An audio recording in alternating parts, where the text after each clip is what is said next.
자, 시청자 여러분, 어제 이어 오늘 또 김상교 버닝썬 피해자 제보 지금 또 계속하겠습니다. 감사합니다. 자, 어제 우리가 내부 고발자 모임을 쭉 했는데요. 네. 자, 김상교 씨의 이제 시간상 진행으로 보면 네. 이제 그 경찰 수사가 이제 시작되고 예. 또 윤규건이가 등장하고 예. 요럴 때쯤 이제 내부 고발자 모임이 시작되고 네. 거기에 오라고 하고 예. 불려다니는데 아무런 도와줄 것처럼 해놓고는 해결도 안 되고 예. 그야말로 정치적 감각이나 뭐 정치적 판단을 하기 어려운 네, 나이에 맞습니다. 있는 젊은 사람을 맞습니다. 끌고 다니면서 네. 이용을 하면서 이제 자신들이 관리하면서 버닝썬 사건이 더 번지지 못하도록 지금 네. 이렇게 한 거 아니에요? 자, 황하나 이슈라는 이것도 좀 우리가 짚고 네. 가야 되는데 좀 뜬금이 없었어요. 버닝썬의 마약인데 네. 근데 이제 버닝썬에 뭐 마약해서 잡혀간 사람은 좀 있었죠. 예, 맞아요. 주목받지 않는 네. 않는 뭐 네, 맞아요. 잔챙이들이죠, 네. 다 그죠? 네. MD 뭐 이런 것들이나 당시에 거의 수천 명 예, 잡혀갔었죠. 그런 것들이죠. 그래서 잔챙이들 피라미드를 몇 명 잡아가니까 네, 맞습니다. 이게 스토리를 덮거나 또 버닝썬에서의 진화에 도움이 안 된다고 네. 생각했는지 네. 이 황하나라는 여자가 네. 이제 그 뭐까 그 이 국내 이 우유 네. 업체의 뭐 외손녀다 네. 뭐 이렇게 이렇게 했는데 네. 뭐 저도 이 사람에 대해서 뭐 어떤 사람인가 좀 들은 게 있는데 근데 이제 이 사람을 마치 이제 부각시켜서 재벌가의 뭐 후예의 마약설 이런 걸 이제 끌고 간 거 아니에요. 근데 이 여자가 그 박유천이하고 네. 원래 결혼하기로 돼 있다 해가지고 좀 한때 유명해져서 언론을 좀 탔던 여자 아니에요? 괴롭히는 거죠, 이 사람. 예. 네, 네, 맞아요.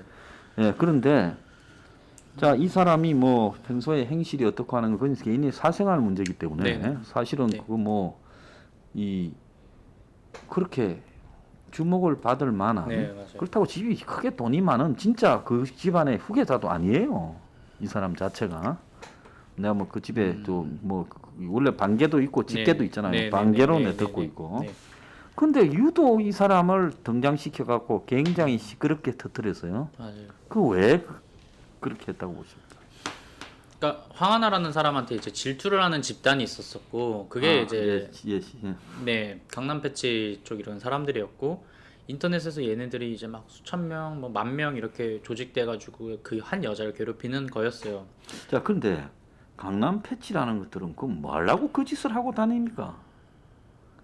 그 뭐 하는 거 어때? 인스타그램에 모이는 그러니까 것들이 이게 원래는 인스타그램 같은데 예. 대한민국에 사실 여자들이 이런 시기나 질투 이런 것들이 약간 실체화돼서 만들어진 어떤 형태의 그냥 SNS 조직인 거죠. 아, 그러니까 뭐 명품 같은 거 샀다 뭐 좋은 네. 옷 입었다 이런 걸 올리고 뭐 정보 교환하고 네, 너무 심각해. 근데 그 인신 공격이, 그러니까 저도 그걸 보면서 이 사람들이 저한테도 막 황하나란 사람이 버닝썬이라고 이렇게 했으니까 제보를 하는데 이 사람들 그 계정을 들어가 봤는데 막 어렸을 때부터 뭐 이 사람이 성형을 했다 아니면은 뭐 이 사람 예를 들어 개를 찍어요. 개를 찍는데 개가 잠깐 뭐 밖에 묻거나 그러면 뭐 동물 학대를 한다. 너무 과하게 하면서 막 사람 학대하고 막 이렇게 그림 같은 거 막 그려놓고 하면서 조롱을 모든 사람들이 킥킥대면서 하는데 머리 아프더라고요. 그래서 이제 이 사람들이 처음에 이제 저한테 하도 많이 제보를 했었는데 황하나나 이런 사람들 뭐 그런 거죠. 뭐 인블리 아니면 이제 뭐 인스타 스타들 뭐 쇼핑몰 하는 좀 소위 잘 나가는 여자들 그런 사람들을 엄청 욕을 하는 거예요. 근데 이런 게 있는지도 전 난생 처음 알았는데 이슈를 시켜달랬는데 제가 그걸 거절을 했었죠.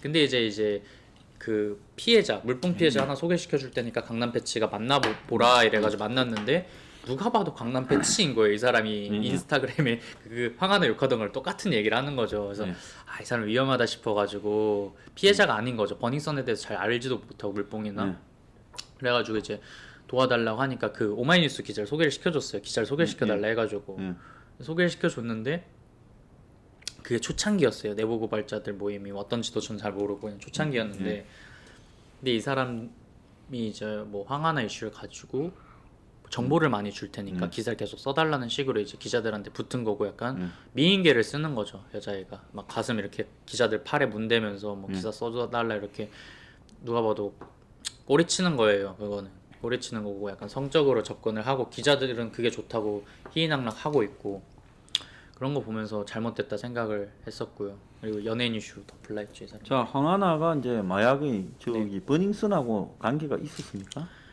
버닝썬 마약 유통책 한때 옛날에 그 마약을 걸렸 한번 걸렸던 거죠. 네, 했던 거. 그 사람이랑 관계가 있었었고, 그러니까 그런 애들이 황하나 같은 이슈에 사람들이 어떻게 보면 수백 명이었어요. 수백 명이요. 네, 근데 수백 명인데, 유독 그 하나를 찍어가지고 네, 맞아요. 지금 딱 저격을 한 거기에 강남 패치들이 저격하고 네, 만만한 거였죠 네, 사실. 그 건을 또 물고 가서 네, 이제 어제 이야기했던 네. 제 제보자 모임 네. 그쪽에서 네. 또 대형 사건으로 터뜨리는데 분명히 네. 작업을 했죠. 네, 네. 예. 저는 솔직히 예. 그 사람이 저한테 아까 왜냐면 버닝썬이 황하나다라고 거의 스포트라이트에서도 막 갑자기 또 때렸어요. 버닝썬이 하나. 나도 네. 그거 좀 본 것 같은데 거의 한 뜬금이 두세 없더라고. 편? 갑자기 확 바꿔버리는 거예요. PD들도 교체되고. 예. 그래서 황당했죠. 그거 하나라는 걸 네네. 진짜 재벌가를 좀 아는 사람은 그 아무것도 아닌 사람인데 네. 그걸 마치 뭐 대단한 네.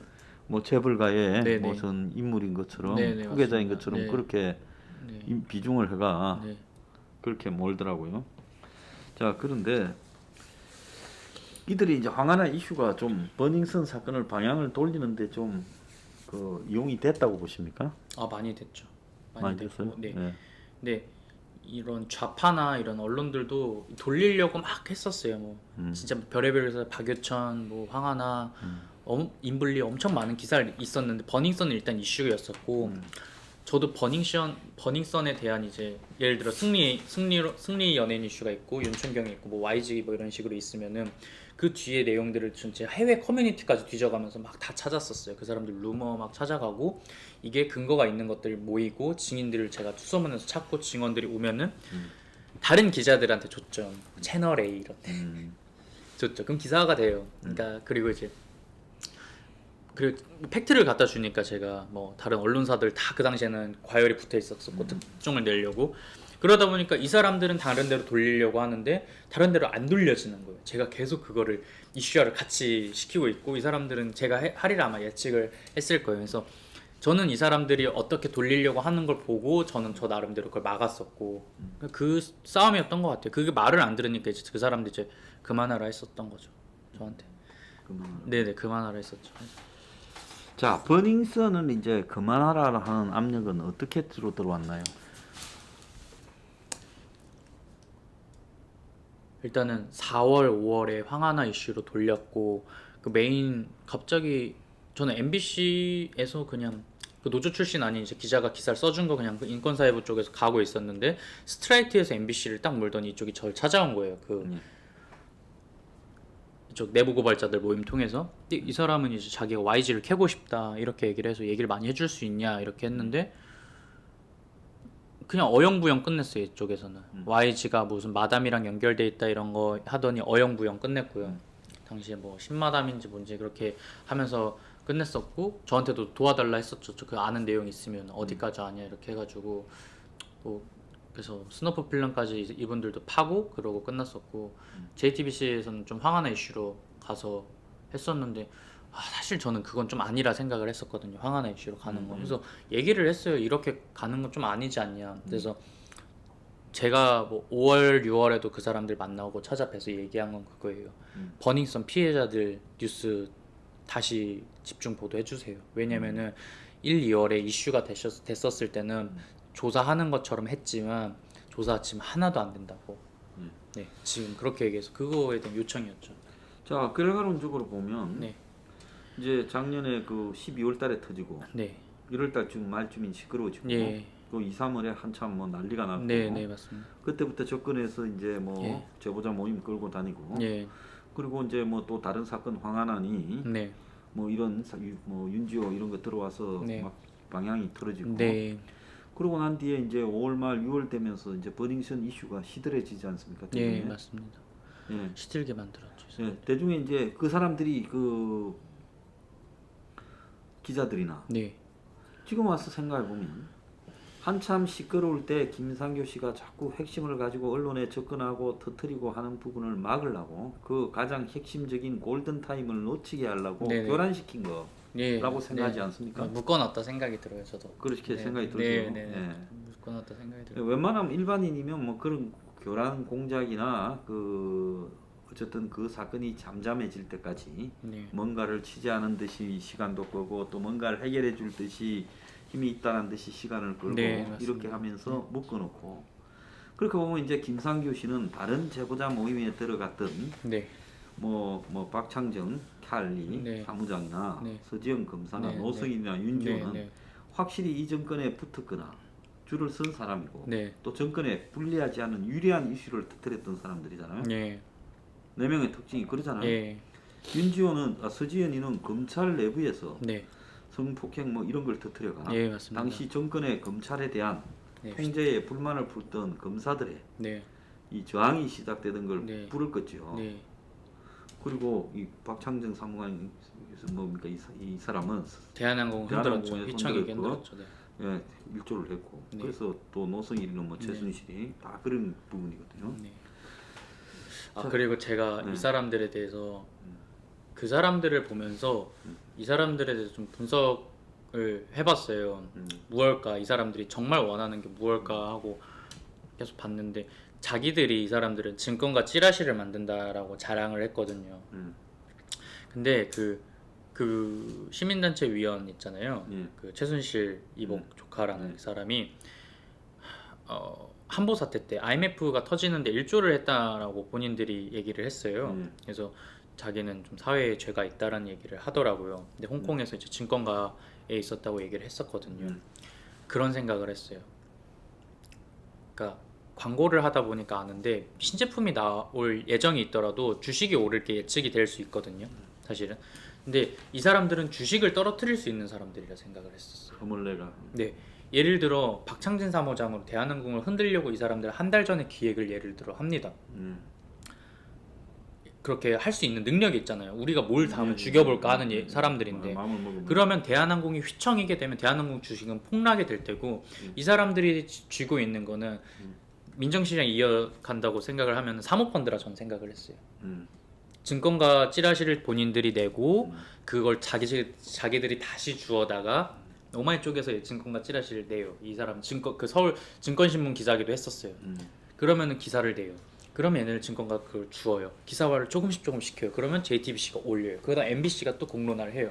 그럼 주가가 폭락을 하고 이런 이제 반일 시위나 이럴 때 저 애들이 이제 시위를 막 조직적으로 시키는 거죠. 이거는 정의롭지 않다 하면서 시위가 일어나면은 주가 폭락을 하면은 이런 민정신이나 이런 데나 사모펀드 관련된 조직들은 사모펀드로 저런 기업들을 공룡 기업들을 살 수 있는 능력치가 있다라 전 생각이 들었고 그렇게 한 게 대한항공을 좀 무너뜨리려고 했던 것 같다는 생각이 들었고 그때 대한항공을 갖다가 인수한다고 네네 엄청 흔들었죠. 별도에 네. 저기 정권회사 있던 사람이 네. 펀드를 만들어가 네, 맞습니다. 정권과 가까운 네. 그걸 흔들고 장난을 엄청 쳤죠. 네. 그 부분에도 이런 부분에서 네. 서로 연결될 수 있는 소지가 충분히 있다는 거죠. 네. 그리고 뭐 보수 검찰 미투 자체도 이 사람들이 미리 준비를 해가지고 저런 뭐 페미니스트나 이런 전체주의 문재인 정권에 유리한 입장으로 만들 수 전 있었다고 좀 생각이 들고 그리고 뭐 노승일 부장 통해서도 그렇게 이제 박근혜 정권을 무너뜨릴 수 있는 그런 준비를 미리 하는 사람들이라 생각이 들었고 네, 그래서 다 기획되어진 측면이 분명히 네, 있다 네, 이렇게 보고 있습니다. 맞습니다. 그 생각이 들었어요. 윤지호로는 조선일보를 공격한다는 생각을 했고 저로는 YG를 또 공격을 저도 YG가 문제라 생각은 했지만 한다란 생각이 들었어요. 스트레이트에서 YG를 막 팠는데 YG 주가가 그 당시에 엄청 폭락을 했거든요. 제가 맞아요. 기사를 그러니까 사실 그런 생각했어요. 돈으로 이 사람들이 저한테 다 합의를 할라 했었었고 돈으로 모든 걸 무마시킬라 해서 제가 합의도 안 해주고 했었는데 그냥 주식이 폭락할 거란 저도 예측을 했었어요. 그렇게 해서 좀 죗값을 받았다는 생각을 좀 두려움을 가졌으면 좋겠다는 생각을 했었는데 당시에 제가 기억하기로 시총이 한 2천억 정도 날라갔었어요. 네. 맞아요. 근데 이쪽에서도 자기들이 그렇게 때리면은 예측이 되잖아요. 주식이 내려갈 거라는 거를. 그럼 본인들이 예를 들어 사모펀드를 국민 펀드를 막 수백억 수천억 갖고 있다면 살 수도 있는 거잖아요. 저게 떨어졌을 때 아니 또 떨어질 때를 네. 걸어 가지고 자기들이 만들 수가 있는 거죠. 네. 저기 떨어질 때를 걸어서 네, 네. 떨어지면 돈을 버는 네, 그런 맞습니다. 상품도 네. 있고 하니까 있었잖아요. 여러 가지로 네. 그 지금 또 올라가면 불고 네, 그런 부분을 할수 그런 게 있죠. 분명히 가능하다 느꼈고 반일 시위 얘기를 했었을 때 제가 그 광화문에 나갔었는데 반일 시위 나온 애들 한 200~300명 정도 돼 있었는데 당시에 문재인 탄핵 집회가 수만 명이 모여 있더라고요. 근데 광화문부터 이제 종로까지 문재인 탄핵 집회가 꽉 차 있는 거예요. 저는 그 생각도 못 하고 갔는데 근데 반일 시위 200~300명 온 거 가지고 그것만 보도를 하는 거죠. 애들이 그걸 보고 반일 시위를 쭉쭉쭉 가다가 갑자기 스핀을 돌려서 조국 수호로 세력을 키우더라고요. 서초동에 모이게 결집을 시키고 문재인 탄핵 집회는 저건 잘못됐다 태극기다 얘기를 하는데 그때부터 제가 이 언론이 공정보도 하지 않고 있구나라는 게 문재인 정부가 더 심하구나라는 생각이 들어서 그래서 이 사람들에 대한 좀 폭로를 결심을 한 거예요. 어떻게 보면 버닝썬 이후에 또 이거 언론이 이렇게 공정보도하지 않고 국민들을 세뇌시키고 속인다는 생각이 들었고 그 속은 게 저는 조국 수호 가 있고 이런 젊은 친구들이라 생각을 했었어요 당시. 그런 걸 보면 뭐 조국 수호하기 위한 모임이 갑자기 억지로 조직되어서 네. 대검 앞이나 여의도에서 하고 한 이런 네. 부분에도 네. 결국은 이런 유의 형태의 네, 맞습니다. 모임이 네. 배후에 작용하고 움직였을 거다라는 건 충분히 예측해 볼 수 있잖아요. 네, 네, 어느 정도 유추가 된다 생각이 예. 들어요. 자, 칼침 조작 사건이라고요. 네, 이게 지금 뭡니까? 예. 그게 2019년도 6월 1일이에요. 내부 고발자 모임을 계속 만날 때인데 저한테 이제 저 말고도 뭐 제보자가 있다고 얘기를 드렸었어요. 그래서 버닝썬 가드가 이제 또 알려준 게 있다라고 얘기를 했었는데 그 가드를 또 보고 싶다 해가지고 6월 1일에 그 춘천으로 저를 부릅니다. 그 춘천. 네, 춘천으로 그 시민단체 위원하고 그 뮤지컬 제작사 대표하고 잘 부릅니다. 거기서 이제 그 당시에 뮤지컬 마지막 회가 있었던 거예요, 춘천에서. 근데 그게 네 있었는데 거기를 이제 절 불러서 갔는데 뭐 군인들이 막 계셔서 중령 뭐 이런 분들 계셨었고, 근데 저는 그 오마이뉴스 기자도 왔었었고, 그리고 가드를 저는 데리고 갔었어요. 데리고 가고 가드를? 네네 그 버닝썬 가드인데 저한테 제보해준 이제 어린 한 21살 정도 되는 이제 남자애였는데 뭐 이 친구도 막 무섭다 그러고 그 당시 이분들이 그 친구 데려와봐라 이래가지고 데리고 갔었는데 그때 이제 이 사람들 다 그때 뮤지컬 제작사 대표 있었었고 광고회사 대표 같은 두 분 계셨었어요. 예. 그리고 엔터테이너먼트 그 여자 대표 한 분 계셨었었고 그렇게 있었었죠. 그리고 이제 군인들 쭉 앉아 있었었고 그 육군 한 중령쯤 되는 분들. 아니 거기 그 어느 자리에서 그랬단 말이야? 뒤풀이었어요. 뮤지컬 뒤풀이. 네, 어디로 맞아요. 갔어요? 뒤풀이? 춘천에 그냥 닭갈비집이었어요. 닭갈비집에. 예. 그렇게 돼 있었는데 아니 현역 군인들이 왜 거기에? 그게 약간 군인 관련 뮤지컬이었어요. 아, 군 관련 관련 뮤지컬. 뮤지컬이어가지고 어쨌든 뭐 그렇게 됐었는데 막 저 소개하시면서 뭐 그런 것까지는 있었는데 사실 그런 얘기를 하셨죠. 이제 저한테 뭐 어디까지 가려 그러냐 이러면서 누가? 그 뮤지컬 제작사 대표가 그 사람이 윤규균이랑 친하다 그랬거든요. 네, 윤총경이랑 친하다 그랬었고 어디까지 갈라 그러냐 이래서 제가 그 당시에 CNN 인터뷰랑 BBC 다큐멘터리도 제작을 했어요. 영국 BBC랑. 근데 그것도 이제 준비하는 과정에 있었던 걸 이 사람들이 알고 있었었고 막 다 얘기를 하니까 그래서 기자들이 주변에서 제가 그거 하고 있다고 해서 CNN 인터뷰 뭐 BBC 다큐멘터리 준비하고 그러는 과정에서 이 사람들이 어디까지 갈라 그러냐 그만해라 이랬는데 이제 저한테 상병이 이제 이렇게 얘기를 하는 거죠. 윤규균 청와대에서 새끼손가락 잘라낼 거라 얘기 다 나왔어. 이렇게 얘기를 했어요. 이렇게 새끼손가락 잘라낼 거니까 아픈 손가락이라는 거죠. 그러니까 너가 이 정도만 온 것도 너가 이긴 거야. 그러니까 잘했고 뭐 대단했다 이렇게 얘기를 하셨어요. 그리고 이제 이런 광고회사 대표 그런 분들이 저한테 뭐 이분 옆에 있으면은 너는 이제 평생 잘 먹고 잘 살 수 있다 이렇게 얘기를 했고 그리고 저한테도 너는 이제 잘 먹고 잘 살아야지 이제 그만해 이렇게 얘기를 하셨어요. 그래서 이제 버닝썬 그만하고 네, 너는 이제 너 하고 싶은 일 다 하면서 살 수 있어 이렇게 얘기를 했거든요. 네, 그러니까 제가 약간 좀 광고나 이런 쪽을 하니까 또 그렇게 얘기하신 것 같은데 그래서 제가 그렇게 얘기를 했죠. 그러니까 제가 여기서 저는 이제 좀 이슈가 돼서 어느 정도 뭐 수사가 진행은 되겠지만 다른 버닝썬 그 YG 관련 피해자들은 물품 피해자들은 다 기소 중지가 돼 있고 전혀 조사된 게 없습니다. 다른 이제 사람들에 대해서 범죄자들에 대해서 그러니까 그런 사람들은 지금 저는 이렇게 살았는데 그 사람들은 그러면 좀 죽어야 되는 상황인데 저는 잘 납득을 못 하겠다 이렇게 말씀을 드렸죠. 그랬더니 이제 너는 잘 먹고 잘 살아야지 이러고 이제 그랬었어요. 그래서 이제 그런 얘기를 그 얘기를 하고 그래서 이따가 그렇게 헤어졌어요. 저는 이제 이 사람들 그 뒤로 연락을 안 받았어요. 이 사람들 그냥 잘못된 사람들을 저는 판단을 했었었고 연락 안 받았었는데 6월 1일이었고 근데 6월 10일에 정확히 열흘 뒤에 갑자기 이 가드애가 데려갔었어요. 이 가드애를 누가? 제가 그 6월 1일 날 춘천을 데리고 가고 10일 뒤에 이 가드애가 갑자기 연락을 오는 거예요. 뭐 강원도에 놀러 갔는데 뭐 형 저 드디어 칼 맞았어요 막 이러는 거예요.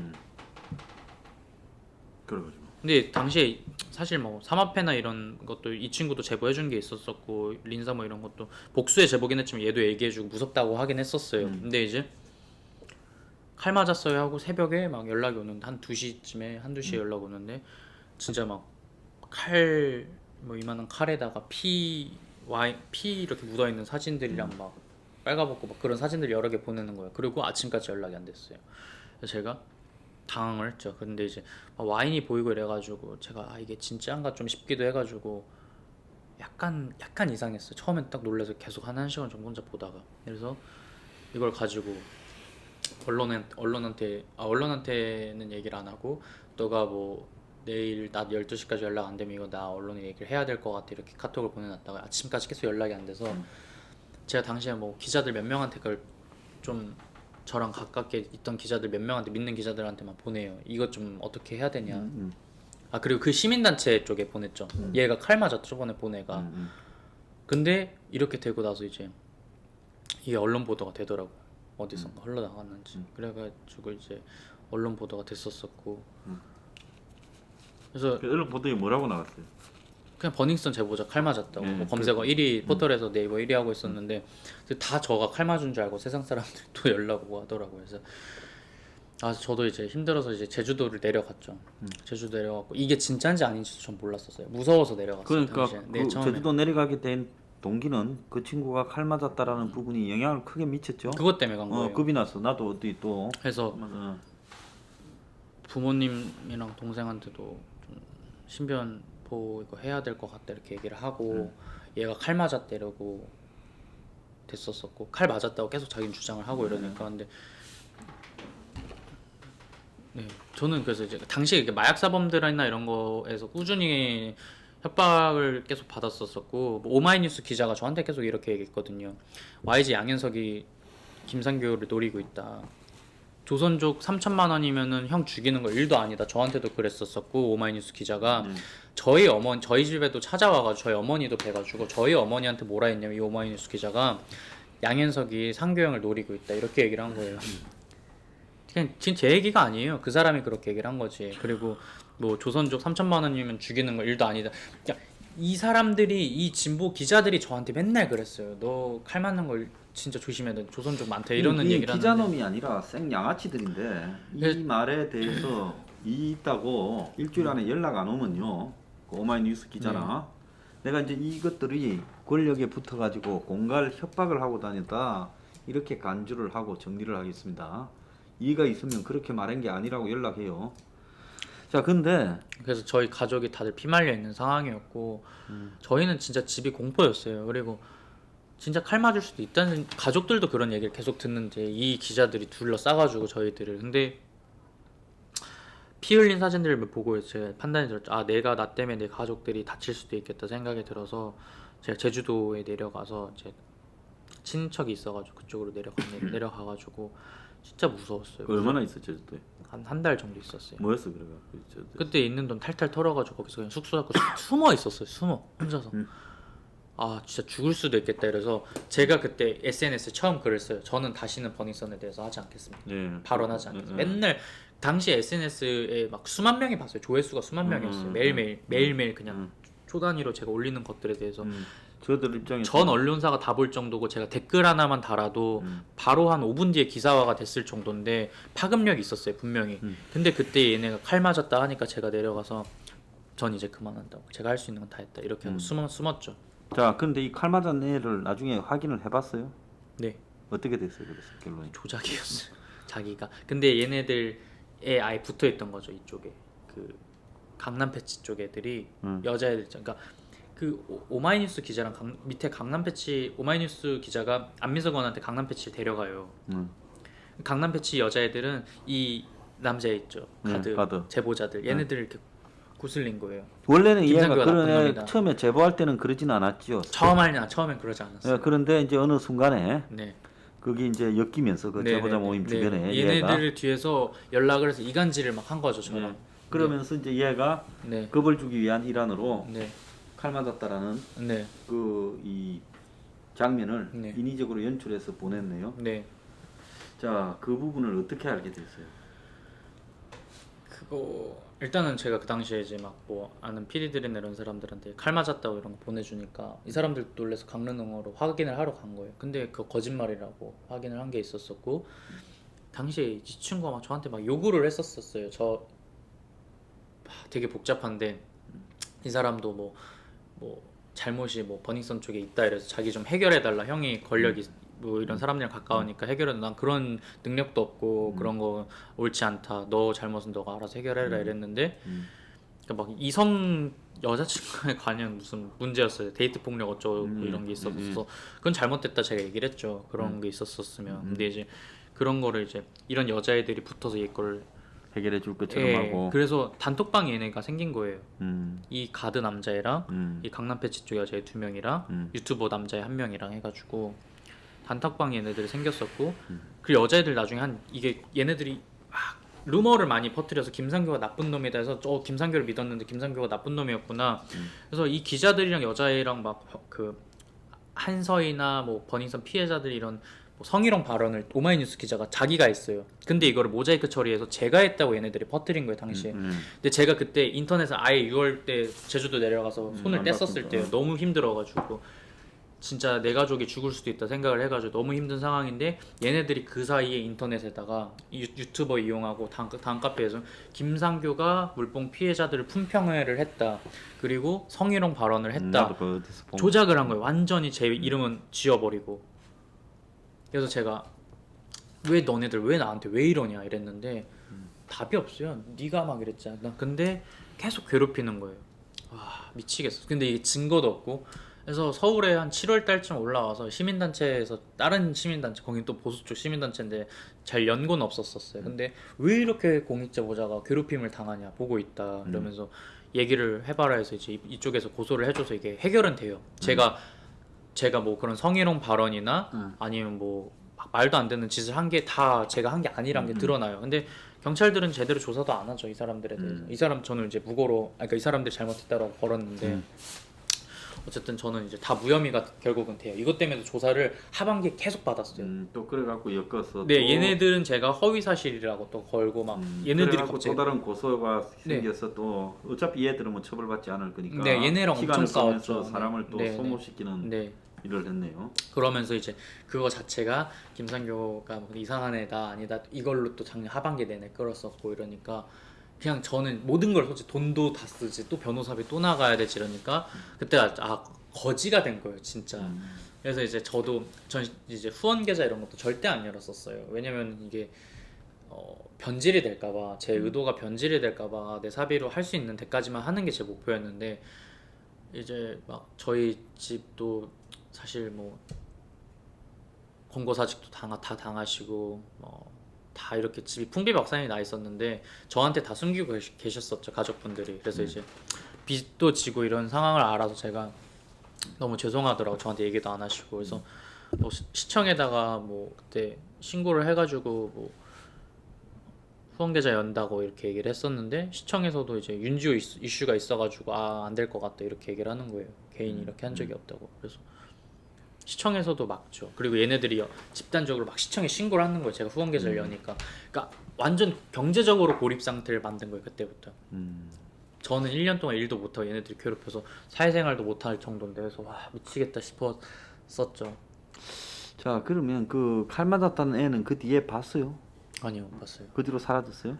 그냥 저를 엄청 괴롭혔어요. 근데 이제 얘네들이 단톡방이 있는데 이 단톡방을 제가 받았어요.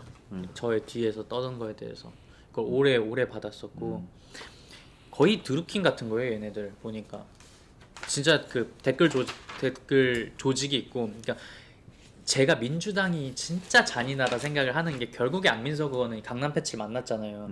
이 여자애들이 또 여자애들 또 조직을 만들어서 저를 1년을 괴롭힌 거예요. 김상규를 성추행반 만들자고 YG 팬들 이용해가지고 유튜브도 번역을 해가지고 뭐 해외 팬들을 이용해서 얘를 김상규를 성추행범 만들고 얘를 나경모라는 유튜버 있어요. 저한테 고소상하고 얘는 혐의가 인정이 됐는데 나경모라는 유튜브가 이제 막 성장 중이고 제가 이슈 유튜버인데 돈이 필요해 보니까 쟤를 꼬시자. 제가 김상규를 한번 만난 적이 있대. 그리고 전운을 꼬시자. 제보자. 이런 얘기들을 막 해요 얘네들이. 그렇게 꼬셔가지고 김상규가 팬층이 많은 다음 여성시대 뭐 쭉방 카페 제가 여성이 제일 지지를 하니까 여성들한테 제가 성추행했다고 이걸 퍼뜨리자, 성희롱했다고 이렇게 조직을 해요. 그거를 하면서 자기들끼리 1년 내내 단톡방 안에서 여자들끼리 김상규 국정감사 간다. 김상규 뭐 아빠 여기서 일하는데, 김상규 동생 여기서 일하는데 집 주소 이거야. 어디다 공개. 그걸 조직적으로 막 한 거예요. 그리고 그 카톡방 안에 이게 진짠지는 아닌지 몰라요. 지가 전화를 했는지 안 했는지. 근데 안민석한테 전화해볼까? 이렇게 단톡 워딩이 있어요. 그러니까 저는 그거를 이 내부자 한 여자애들 한 10명 정도가 있었는데 올해 봄쯤 받았어요. 그래서 저한테 이걸 전화해서 남편한테 전화가 오더라고요. 이 여자가 결혼한 사람인데 자기 와이프가 못 모르고 여기에 가담을 했다. 김상규 씨 괴롭히고 있었다. 이러면서 진짜 죄송하다. 근데 이 단톡방에서 나가려고 하니까 사생활을 다 털고 폭로한다고 아이 사진까지 인터넷에 올린다고 해가지고 부인이 못 나오고 있다. 이런 얘기를 해가지고 황당했죠. 저는 이제 다 싸우고서 그냥 이제 다 소진하고 끝났는데 그리고 여자애들 몇 명이 김상규 씨 1년 동안 괴롭혀서 진짜 죄송합니다. 저희도 못 모르고 그 까판하는 이런 애들끼리 모여가지고 하던 건데 못 모르고 시작했다가 뭐 거의 얘네가 뭐 알바비를 받았는지 지령을 받았는지는 모르죠. 근데 그렇게 괴롭혀서 이제 죄송하다 그래서 포렌식 1년치를 저희가 정말 죄송하다 이거 드리겠다 그래가지고 그냥 받았죠. 받고 갖고 있어요 이걸 가지고. 자, 이런 강남 패치나 이런 것들이 결국은 나중에 정치적으로 또 연결되고 그래서 여론을 권력이 원하는 대로 해주고 그러면서 이제 개인에 대해서 이것들이 뭐 사생활 침해 폭로 이런 거 전문이니까 네, 맞습니다. 그리고 이게 정치권에서 그러니까 모를 수가 없는 게 강남 패치라는 게 사실은 그때 옛날에 강용석 씨랑 뭐 도도맘 사건 때 그때 생긴 게 그 폭로전이 생기면서 그때 생긴 게 강남 패치라는 플랫폼이거든요. 그러니까 이게 정치권에서는 알 수밖에 없는 거고 얘네들을 이용을 하는 거고 저는 소름이 돋았던 게 강남 패치 말고 또 다른 이제 뭐 여러 개가 있다면 하마 뭐 이런 것도 있고 뭐 여러 개가 있었는데 뭐 무슨 패치 여러 개가 있었는데 그 다른 패치 쪽에서 저한테 얘기를 해주는 거지. 다른 카판 하는 사람이. 그래서 상규 씨 조직적으로 자기들도 알고 있는데 괴롭히려고 하는 애들이 보면 점점 생기고 있대. 이상하다 이랬는데 이 사람도 보니까 그 조용래 위원을 만났더라고요. 그 신부님이랑. 전 완전 일반인이에요. 근데 이 사람들은 그 접촉을 하는 거잖아요. 실제로 이 권력들이 그런 까판하는 사람들 댓글 조작 이거 하는 애들을 데리고 계속 접촉을 하는 거죠. 그러니까 이용을 한다 생각. 그러니까 더러운데 손 안 묻히고 정치권에서 그런 이제 댓글이나 이슈 같은 거 퍼뜨릴 애들을 저는 그 여론 조작이나 확산이 결국은 권력이 이런 것들 정신 나간 것들을 또 이용해가 퍼뜨리가 또 특정인을 갖다가 또 어렵게 만든다. 그런 게 지금 우리가 입증됐다는 거 봅니다. 주변에 이런 거 하는 거 있으면요 정말로 말리고 혼을 냈어요. 정말 이 인간 쓰레기들이에요. 네, 맞습니다. 자, 오늘 여기까지 이야기하고 또 다음에 이야기를 하겠습니다. 출연해 주셔서 감사합니다.